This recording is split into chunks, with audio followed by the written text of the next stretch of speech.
Si tu souhaites me soutenir, n'hésite pas à t'abonner à la chaîne. Tu peux aussi activer la petite cloche, comme ça tu auras accès à toutes mes vidéos. Tu peux aussi me rejoindre sur Twitter et suivre quotidiennement mes analyses techniques. Je te mets tous les liens en description.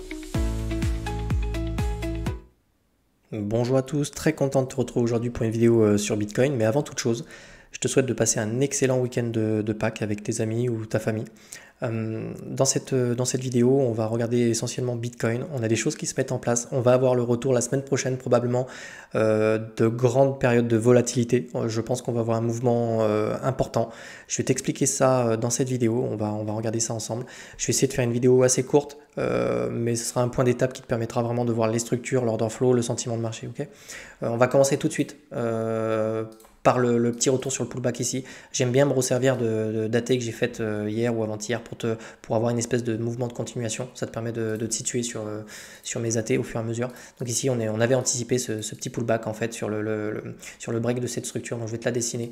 Mais ici, tac, je vais prendre mon tracé. On avait ce W ici. On est venu break en fait. Et ici, on s'attendait à un pullback sur la neckline de ce W. Donc ça s'appelle un Wyckoff check. Okay, on est vraiment revenu à quelques pips près. On est revenu dessus. Okay, et là, à l'intérieur j'allais dire à l'intérieur de ce canal, mais je dirais que c'est plutôt un triangle. Je vais te montrer pourquoi. Je vais supprimer la neckline qui est ici. On a vraiment une espèce de triangle ascendant. Donc en général, sur les triangles ascendants comme ça, alors faut avoir du momentum hein. Dans les triangles ascendants, il faut revenir chercher le haut du triangle. Je vais un petit côté théorique de la chose, je vais te montrer ça. En général, quand on a une droite qui est horizontale comme ça, une droite qui monte comme ça, et à l'intérieur on a un cours qui vient taper et qui monte comme ça montre qu'en fait il y a un momentum à la hausse en fait. Ici on fait des creux de ascendant, tandis qu'ici on a une résistance à la hausse. Donc en fait tu as les traders qui vendent sur ces points là, mais qui achètent systématiquement le bas du triangle.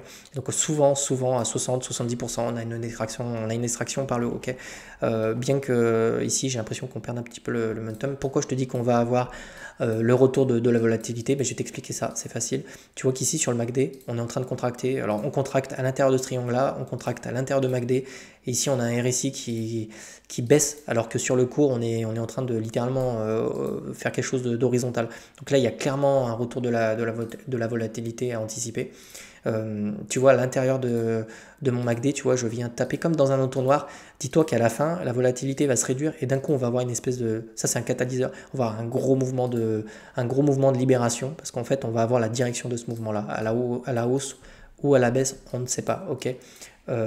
Personnellement, à titre personnel, j'ai tendance à penser qu'on pourrait break ces structures-là. On pourrait, je vais changer la couleur. Ça, c'est hypothétique, hein, c'est de la spéculation. Mais ça ferait sens pour moi, en fait, de venir péter ces deux creux ici, de faire un petit peu un mouvement comme ça, tu vois. On vient casser le bas du triangle, on fait un petit pullback dessus, on vient chercher les liquidités ici, parce que tu as tous les mecs qui ont mis leur stop, et puis ensuite, on fait un gros short squeeze pour venir chercher, en fait, la grosse poche de liquidité qui se situe plus haut, d'accord. Si on regarde la carte des liquidités ici, je vais virer ça, tac. Ici, tu vois qu'entre 75 000 et 72 000, on a énormément de liquidités. Alors, si tu ne sais pas ce que sont les liquidités, je t'invite vraiment à aller voir ma dernière vidéo où je t'ai vraiment expliqué le principe des shorts, et c'est très important que tu comprennes ça parce que ça va te permettre de comprendre comment le marché pourquoi ces poches-là servent d'aimant en fait en termes de price action, pourquoi on vient dans ces poches-là, d'accord. Donc 75 000, 72 000, je vais te la tracer. Je vais monter ça, je vais descendre ça à 72 000. Voilà. Ici, je vais peut-être changer la couleur, tu vas pas voir grand-chose. Hop, je vais augmenter ça, tu vois, tac, je vais le mettre en rouge, tac. Donc en fait, dans cette poche-là, on a tous les mecs qui ont shorté le marché, et tu le sais maintenant, tous les shorts, c'est des ordres d'achat dans l'order book, et les institutions, elles aiment bien en fait venir chercher les shorts parce que ça leur permet en fait de vendre en fait leur Bitcoin, d'accord. Et sur un cycle haussier, sur une tendance parabolique très haussière, elle distribue grâce à tous les ordres en fait d'achat qui sont posés dans l'order book. C'est pour ça que pour moi, quoi qu'il arrive, soit on vient break ces deux niveaux et on fait une espèce de short squeeze et on revient chercher tout le monde dans cette poche là, soit dans ces cas là on vient sur le bas du triangle, on vient s'appuyer dessus et on commence à faire quelque chose comme ça avec des creux ascendants, tac tac tac, et puis ensuite on vient faire une espèce de run up et on vient dans cette zone là. Ok, je me méfierais par contre, et ça il faudra vraiment le surveiller lorsqu'on retournera sur l'ATH en fait sur ces niveaux là. Il faudra vraiment regarder ici si on est rejeté ou pas, très important. Okay, parce qu'une fois qu'on aura liquidé tous ceux qui sont là, on aimerait consolider dans cette zone-là et on n'aimerait absolument pas être rejeté. Okay, En ce qui concerne, pareil, très intéressant de voir un RSI comme ça qui baisse, qui descend tout doucement en zone de survente ici, alors qu'on est littéralement en train de faire quelque chose d'horizontal ici. C'est pas mauvais signe, ça veut dire qu'il y a quand même une pression à l'achat, ok. On va terminer par un petit peu d'order flow. Je t'ai dit, je vais essayer de faire une vidéo qui sera assez synthétique et pas trop longue. Donc ici, pareil, tu le reconnais, c'est notre petit triangle ici, on le voit bien, il contracte. Ici, hop, je vais baisser ça. Alors les liquidations, on s'en fout, je vais les mettre comme ça. Tac. Donc ce qui va nous intéresser, ça va être l'open interest surtout.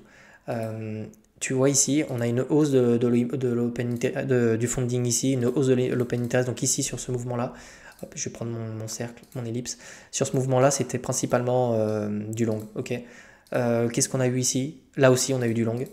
Mais par contre, contrairement à ce mouvement-là, très vite, on est venu couper toutes les positions ici. Donc en fait, je te fais le topo. Mais ici, tu vois, on a eu un gros mouvement avec des positions qui se sont ouvertes, c'était du long. Et les mecs de suite, ils ont tout coupé ici. Liquidé et coupé, en fait, les deux. Donc ici, il y a quand même de l'incertitude. C'est normal, hein, dans des triangles de compression comme ça, vu que c'est 50-50.